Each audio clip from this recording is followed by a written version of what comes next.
Hello everyone, Adrienne here and welcome to the world of Live Snap Love, where I teach you photography quickly and easily so you can beautifully capture the people and the moments that matter most.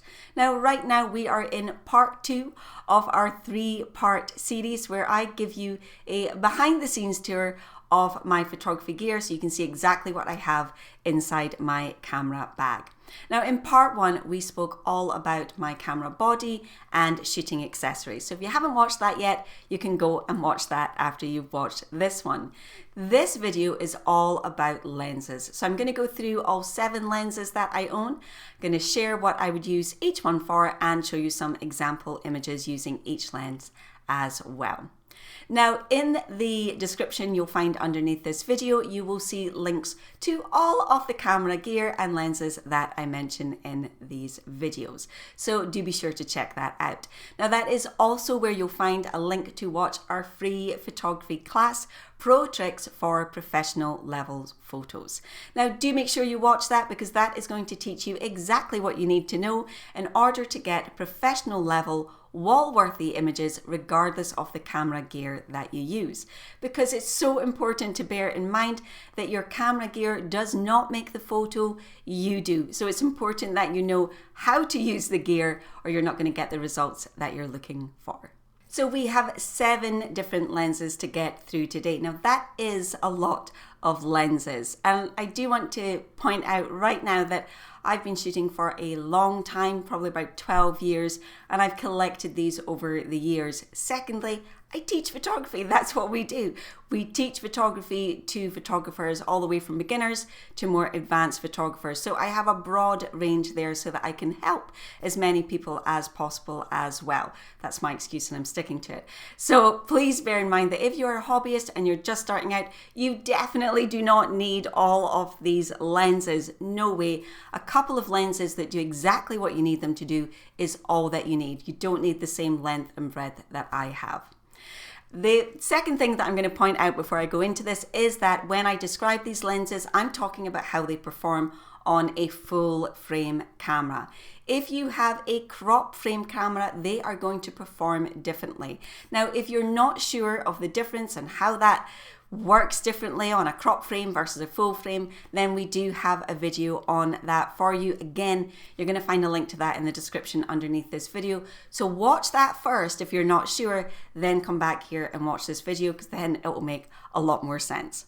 So as I say, we've got a lot to get through. Let's go ahead and dive in right now and look at the first lens in my lens collection, which is the Canon 16 to 35 mm f2.8 lens. Now this is the only zoom lens that I have in my collection because I'm not a massive fan of zoom lenses. I prefer to move with my feet.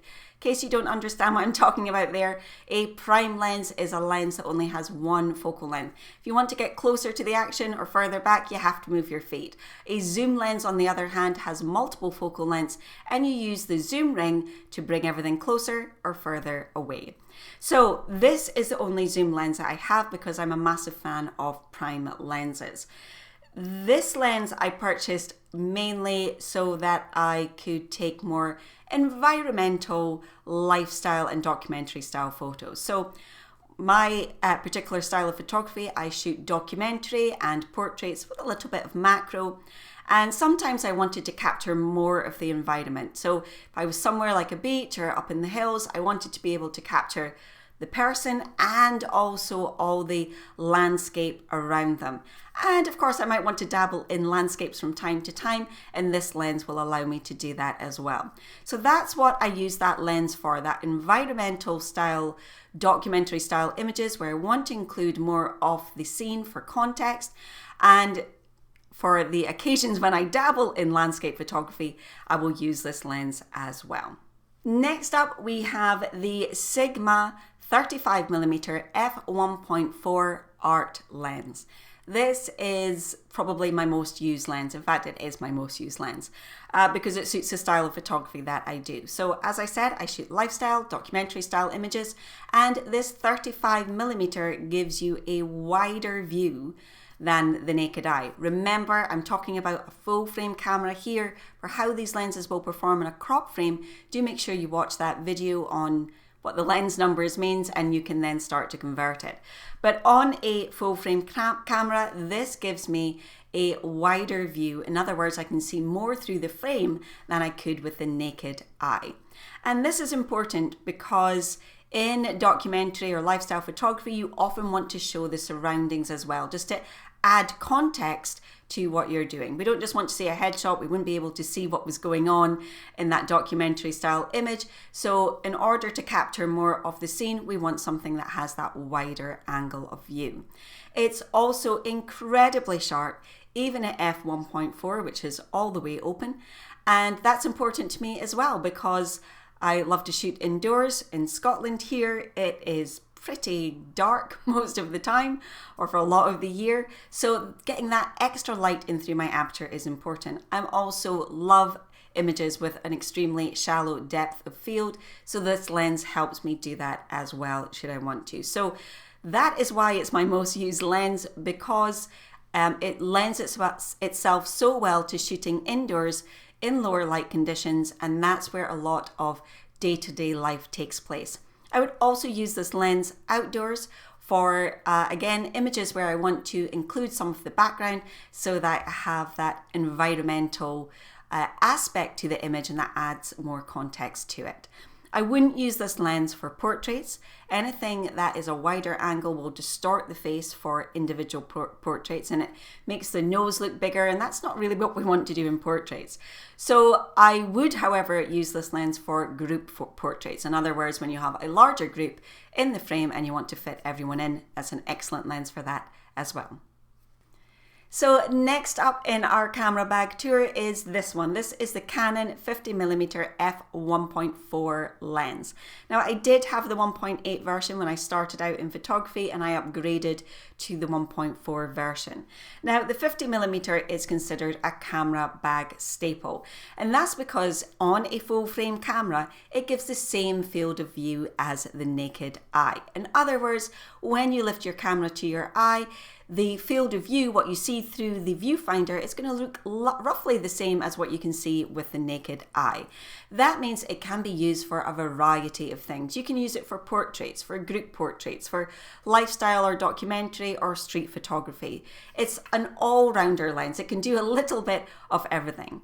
Now, you'd think that that was maybe the best thing to have, but actually, because it's kind of good at everything, it tends to have a more middle of the road quality to it. So, you know, there are better portrait lenses out there. So I would use those for portrait lenses. There are better lifestyle and documentary lenses out there. So I would use them. So I tend to use the lenses at the other side of it more than my 50mm. But, you know, if space is a premium and I can only take 1 or 2 lenses with me, then I'm going to put that in my bag because it's that great all-rounder lens. So when looking at lens focal lengths, always bear in mind that a 50mm lens on a full frame camera will give you roughly the same field of view as the naked eye. In other words, when you look through the viewfinder with this lens on, you'll see roughly what you would when you take the camera away. You're getting roughly that same field of view. Anything with a lower number, like a 16 or a 28 or a 35, will be considered a wide angle, and you'll fit more of the scene into the frame than you would with the naked eye. Any numbers larger than 50, like 85, 100, 135, are telephoto lenses, and they fit less in the frame. In other words, things are more zoomed in. So it's a great way of being able just to look at a focal length, and you'll be able to see whether it's going to look more zoomed in or it's going to give you that wider angle of view. Remember, I am talking about full frame here. For crop frame cameras, for example, the 55mm will act more like an 85mm, which is more like a portrait lens. So always keep that in mind when I'm talking about here full frame, and you can make the necessary adjustments to see how they'll perform on your particular camera. So now we're moving on into the telephoto lenses that I have. And we're going to start with this one, which is the Canon 85mm f1.8 lens. This lens is, I think, the cheapest lens that I own. It might be on a par with the 50mm, I can't remember, but it's definitely one of the cheapest, and it's one of my favorites. It is an exceptionally sharp lens. It gives beautiful background blur. It's quick to focus, and in the world of lenses is relatively inexpensive. So it's just a fantastic lens. Now I use this for indoor portraits. So if I'm shooting indoors and I want the portrait and I want to squeeze out some of that background, I don't want to include the environment here, I just want to have the person, the 85mm is great for that. I also use it for outdoor portraits as well. So it's a 85mm is a wonderful portrait length. It slims the face ever so slightly, slims that nose ever so slightly, and is just really flattering and gives good background blur as well. So it's a great portrait lens, so I do tend to use this one quite a lot. More indoors than outdoors because I have other lenses that I tend to use outdoors, but it is a fantastic lens. If you're using a crop frame camera, this is going to give you a field of view more like a 135mm lens. Next up is another great lens actually, and that is the Canon Macro 100mm macro lens. And I love macro. I think macro photography is wonderfully calming. It's very therapeutic. It helps you kind of see the beauty in the world around you and all these tiny little things. And I absolutely adore the challenge of macro photography, which is why I buy the macro lens. So obviously I use that for macro photography in the main. However, it is also an excellent portrait lens.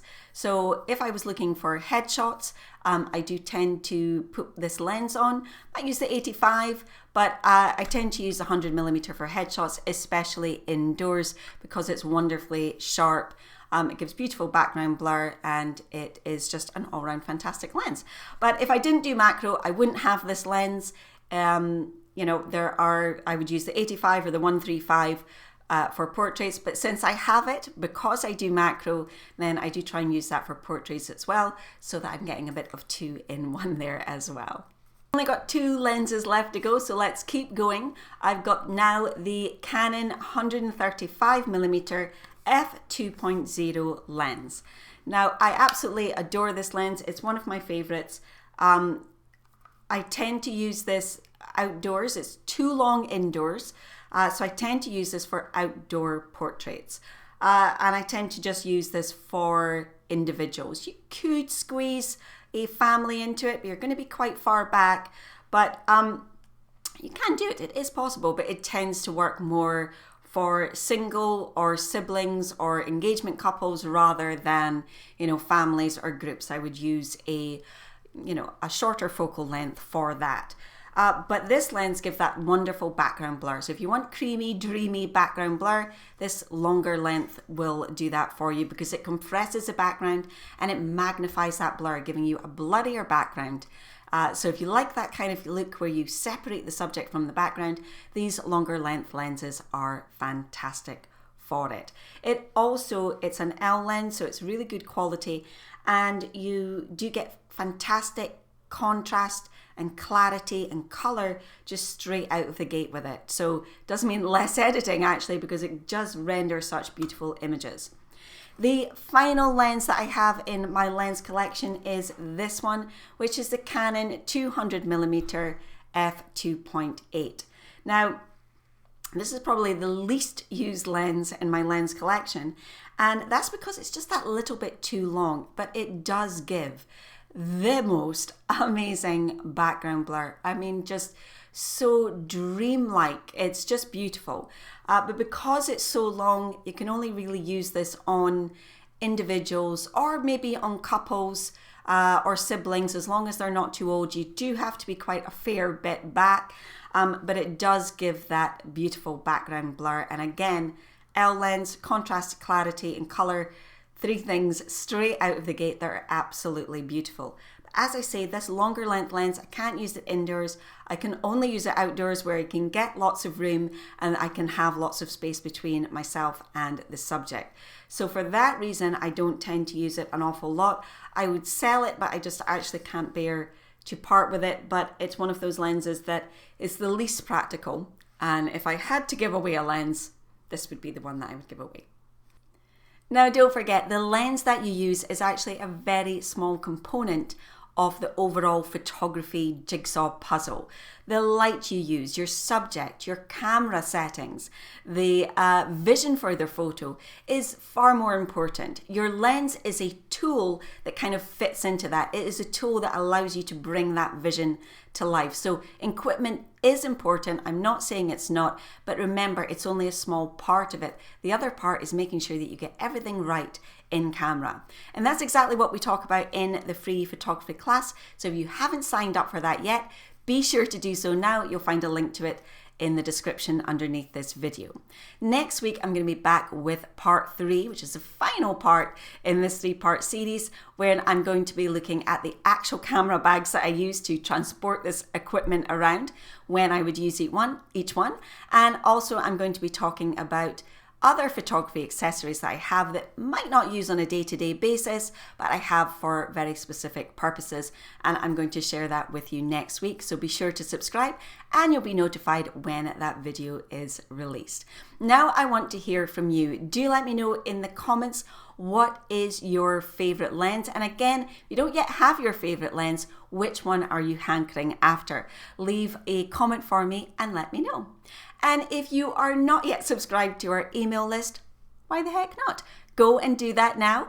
You will find a link to that again in the description, and you can get our weekly emails, which are full of advice and inspiration that will help keep you focused and moving forward on your photography journey, regardless of what stage you are at. So thank you so much for being here once again and for watching, and I will see you guys next week for part 3 in our What's in My Camera Bag. See you then.